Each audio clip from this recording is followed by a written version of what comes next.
सोचिए, जब प्यार और रिश्तों के बीच कोई चालाक इंसान आ जाए तो क्या होगा। अगर किसी को आपके रिश्ते को तोड़ने की इतनी जल्दी हो कि वो झूठ और धोखे का सहारा लेने लगे, तो क्या आप चुप रहेंगे? आज की कहानी में एक ऐसा ही मोड़ आने वाला है जो सबकी जिंदगी बदल देगा।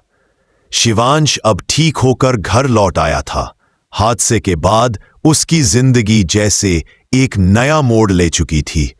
उसके दिल में सिर्फ एक ही नाम गूंज रहा था, प्रार्थना। घर में कदम रखते ही उसने चारों तरफ नजर दौड़ाई, मानो किसी खास को तलाश रहा हो। लेकिन प्रार्थना वहां नहीं थी। उधर प्रार्थना भी घर की ओर लौट रही थी। रास्ते में उसकी मुलाकात अपनी बहन से हो गई। बहन ने उसे रोका और कहा, दीदी, तुम्हें पता है हॉस्पिटल में तुम्हारे साथ कैसा व्यवहार किया गया था? वहां कुछ लोगों ने तुम्हारे बारे में बहुत बुरा बोला। प्रार्थना ने हल्की मुस्कान दी और बोली, कोई बात नहीं, लोग ऐसे ही होते हैं, हम उनका दिल तो नहीं बदल सकते। लेकिन प्रार्थना के मन में हलचल थी। वो शिवांश से मिलना चाहती थी, उसके सामने अपनी बातें रखना चाहती थी। घर के अंदर बुआ माँ और सोनालिका एक कोने में खामोश बातचीत कर रही थीं। सोनालिका ने चालाकी से कहा, बुआ माँ, मैं आपको एक वकील का नंबर भेजती हूं। बुआ माँ ने हैरानी से पूछा, वकील का नंबर? किस लिए? सोनालिका ने धीमे से मुस्कुराते हुए जवाब दिया, आप समझ तो रही हैं, डिवोर्स के लिए। बुआ माँ ने पहले तो थोड़ा हिचकिचाया, फिर कहा, ठीक है, भेज दो नंबर। कुछ ही घंटों में डिवोर्स के पेपर तैयार हो गए। योजना साफ थी, प्रार्थना को इन कागजों पर साइन करवाना और उसे हमेशा के लिए शिवांश की जिंदगी से दूर कर देना। उसी समय प्रार्थना घर पहुंची। उसने जैसे ही अंदर कदम रखा, बुआ माँ ने उसके हाथ में पेपर थमा दिए। चेहरे पर बनावटी चिंता और आंखों में नकली आंसू थे। प्रार्थना बेटा, मेरा बच्चा वापस कर दो, उसकी जिंदगी खतरे में है। अगर तुम सच में उसे बचाना चाहती हो तो इन कागजों पर साइन कर दो और हमेशा के लिए शिवांश से दूर हो जाओ। प्रार्थना के दिल पर जैसे किसी ने पत्थर रख दिया। उसकी आंखें नम हो गईं। वो जानती थी कि अब वो शिवांश से प्यार करने लगी है और उससे अलग होना उसके लिए आसान नहीं है। लेकिन शिवांश वहां खड़ा था। उसने सब देख लिया था। वो आगे बढ़ा, पेपर उसके हाथ से लिया और बुआ माँ की तरफ घूरते हुए कहा, यह क्या करने की कोशिश थी आप? हमारे रिश्ते में दखल मत दीजिए। मैं प्रार्थना को डिवोर्स नहीं दूंगा, कभी नहीं। उसने गुस्से में कागज फाड़ दिए। कमरे में सन्नाटा छा गया। बुआ माँ के चेहरे पर रंग उड़ गए और दूर खड़ी सोनालिका के होश उड़ गए। सोनालिका को अब भी ये गलतफहमी थी कि शिवांश उससे प्यार करता है, लेकिन उसकी आंखों के सामने सच साफ हो रहा था। शिवांश का दिल सिर्फ प्रार्थना के लिए धड़कता है। Call to action, CTA। आपको क्या लगता है, क्या बुआ माँ और सोनालिका यहां हार मान जाएंगी या फिर नई चाल चलेंगी? अपना जवाब नीचे कमेंट में लिखें और इस कहानी को शेयर करें ताकि बाकी लोग भी इस ट्विस्ट का मजा ले सकें। अनिका के लिए यह सब सहना आसान नहीं था। वह कमरे में बैठी खामोश थी, लेकिन उसके मन में सवालों का तूफान था। क्या मैंने सच बोलकर गलती की? क्या अब इस घर में मेरे लिए कोई जगह नहीं बची?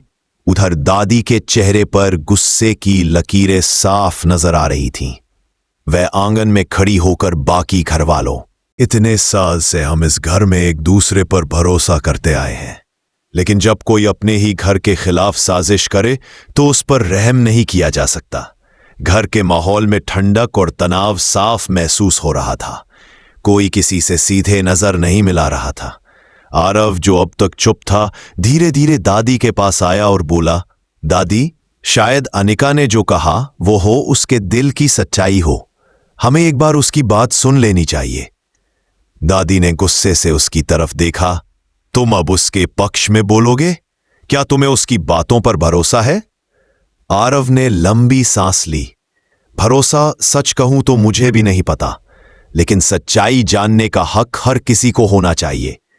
लेकिन दादी का गुस्सा कम होने का नाम नहीं ले रहा था। उन्होंने कड़े शब्दों में कहा, आरव, ये घर मैंने अपने सिद्धांतों से चलाया है। यहां झूठ, धोखा और चालाकी की कोई जगह नहीं है। और अगर अनिका ने यह सब किया है तो उसे इस घर से जाना ही होगा। यह सुनकर वहां मौजूद रीमा की आंखों में चमक आ गई। वह अंदर ही अंदर खुश हो रही थी, क्योंकि उसे हमेशा से अनिका पसंद नहीं थी। उसने धीरे से दादी के कान में कहा, दादी, आप सही सोच रही हैं। अगर अभी कदम नहीं उठाया तो कल को यह मामला और बिगड़ जाएगा। दादी ने बिना कोई जवाब दिए अपनी छड़ी जमीन पर ठोकी और आदेश दिया, अनिका, अपना सामान बांधो और निकल जाओ इस घर से। अनिका के हाथ से चाय का कप गिर पड़ा। उसकी आंखों में आंसू आ गए। दादी, मैंने कुछ गलत नहीं किया, मैं सिर्फ सच बता रही थी। दादी ने हाथ उठाकर उसे चुप कर दिया। बस अब एक शब्द भी नहीं। वह पल घर के हर सदस्य के लिए भारी था। सुमित, जो अब तक कोने में चुप बैठा था, अचानक खड़ा हुआ और बोला, दादी, क्या आपको नहीं लगता कि हम जल्दबाजी कर रहे हैं? अगर कल सच कुछ और निकला तो?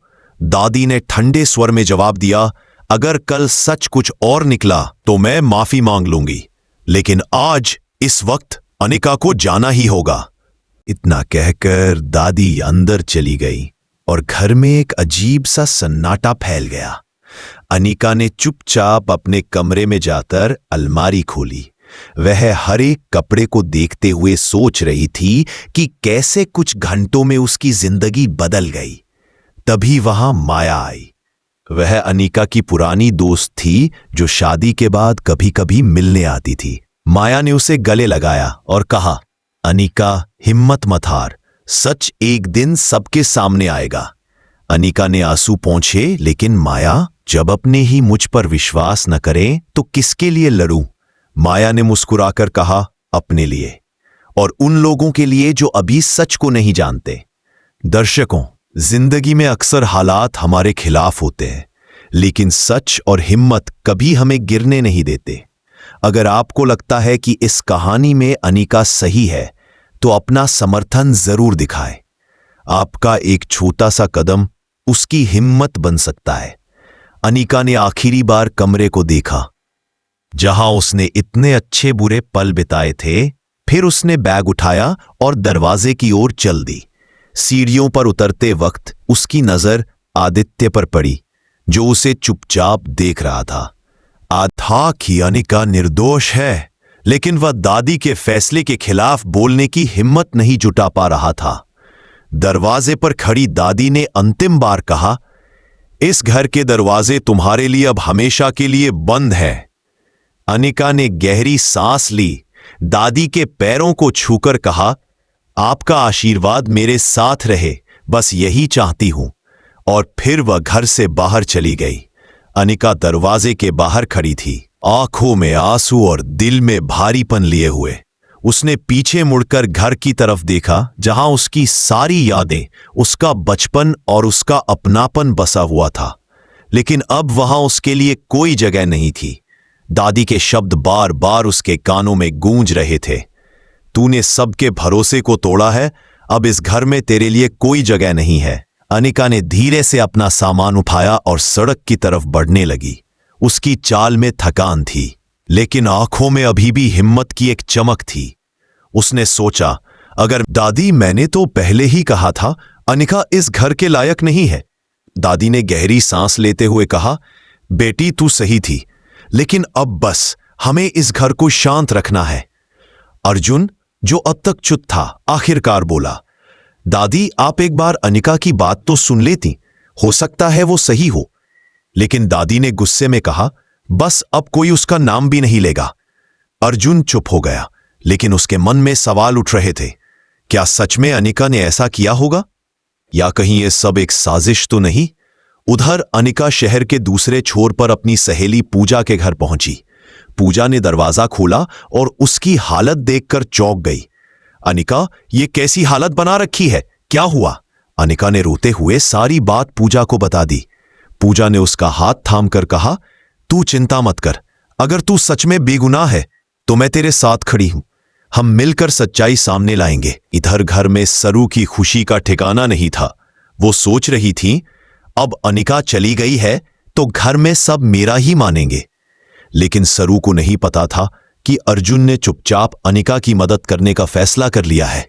अर्जुन रात में अपने कमरे में बैठा हुआ पुरानी सीसीटीवी फुटेज देख रहा था, जो उसने गुपचुप तरीके से घर में लगे कैमरों से निकाली थी। अचानक उसकी आंखें चौंक गईं। ये क्या? इसमें तो साफ दिख रहा है कि अनिका निर्दोष है। असली गुनाहगार तो। उसने बिना समय गंवाए अपना मोबाइल उठाया और अनिका को कॉल किया। अनिका, मुझे सच्चाई पता चल गई है। कल सुबह मिलो, हम सबके सामने सच उजागर करेंगे। अगली सुबह घर में सबको बुलाया गया। दादी, सरू और बाकी परिवार मौजूद थे।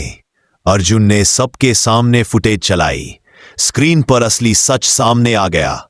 असली गुनाहगार सरू थी, जिसने चालाकी से सब कुछ अनिका पर मढ़ दिया था। सरू वहां खड़ी शर्म से सिर झुकाए हुए थी।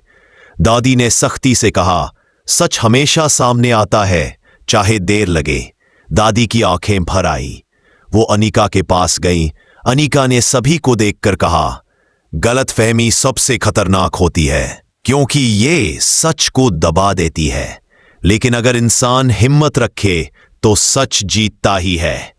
दोस्तों, अगर आपको ये कहानी पसंद आई हो तो इसे लाइक और शेयर करें और चैनल को सब्सक्राइब करना न भूलें।